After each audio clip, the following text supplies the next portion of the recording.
Assalamualaikum warahmatullahi wabarakatuh. Saya dan teman-teman saya ingin mempresentasikan mengenai perkembangan psikologi klinis dari mikro ke makro.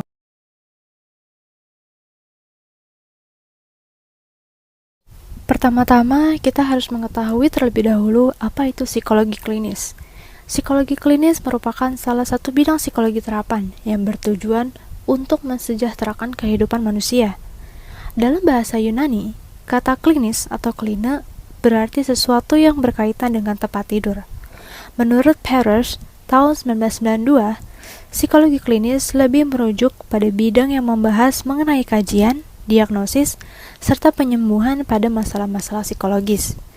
Dalam American Psychological Association atau APA, menyatakan bahwa psikologi klinis merupakan salah satu wujud psikologi terapan untuk dapat memahami kapasitas perilaku dan karakteristik individu melalui metode pengukuran, analisis, saran, dan rekomendasi agar individu mampu melakukan penyesuaian diri. Selanjutnya, membahas mengenai awal perkembangan psikologi klinis.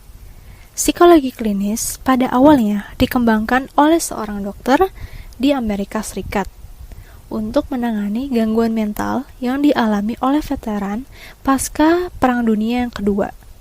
Banyak veteran yang mengalami gangguan sehingga psikoterapi mulai berkembang dalam praktik psikologi klinis. Baiklah, selanjutnya tentang mengenai perkembangan psikologi klinis di Indonesia.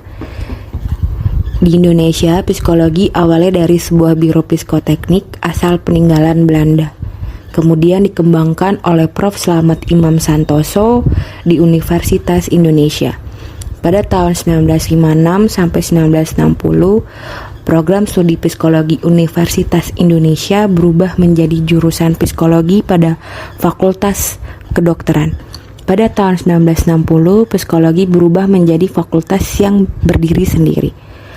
Li Poklim mendirikan bagian klinis dan psikoterapi yang bertempat di Barak IRSUP atau RSCM. Kemudian berganti nama menjadi bagian psikologi klinis dan konseling yang dipimpin oleh Yap Ki Hien dari 1960 sampai 1969.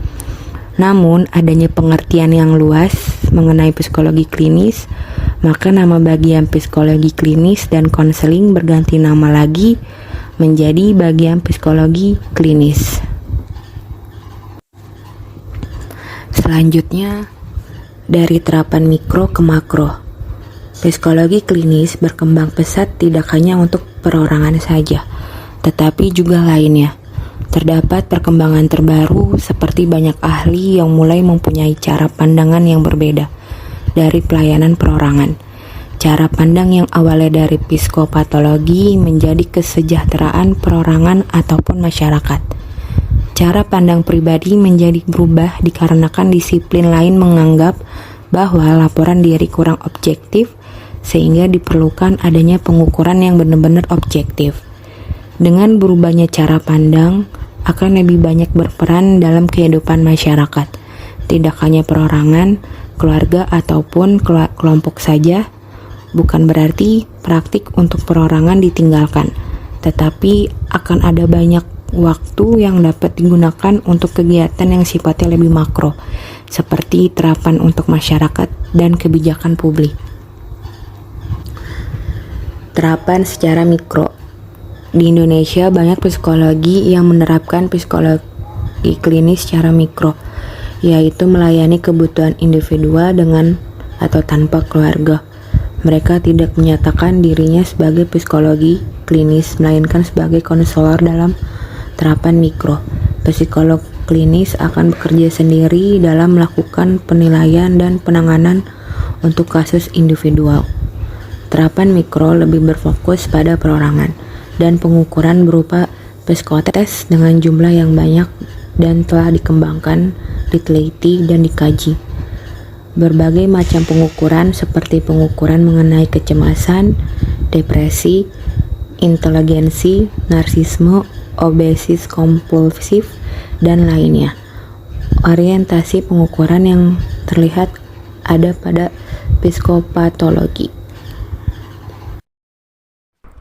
Selanjutnya yaitu ada terapan secara makro.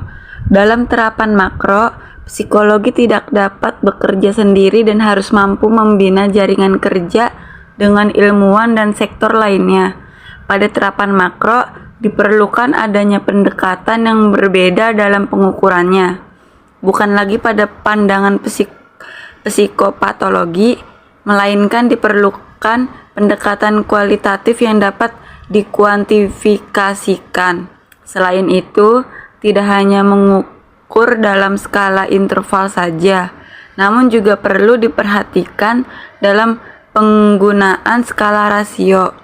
Psikologi klinis secara makro dapat menyumbangkan konsep yang ada pada sistem yang akan dituju untuk meningkatkan kesejahteraan masyarakat.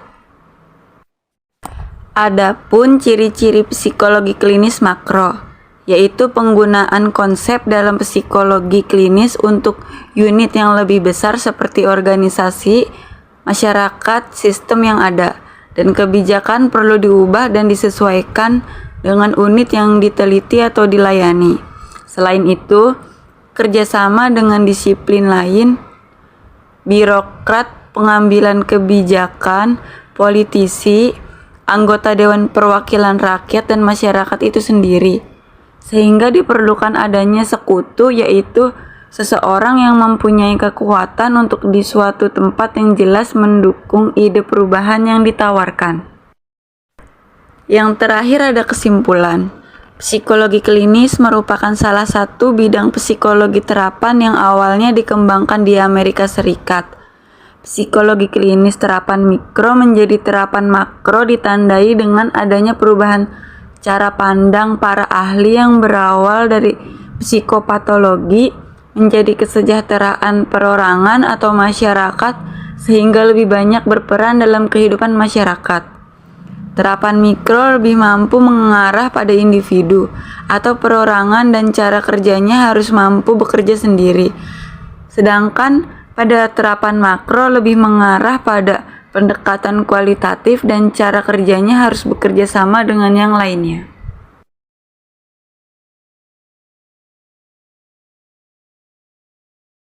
Sekian presentasi dari kelompok kami. Mohon maaf jika ada materi yang kurang dalam presentasi ini. Terima kasih.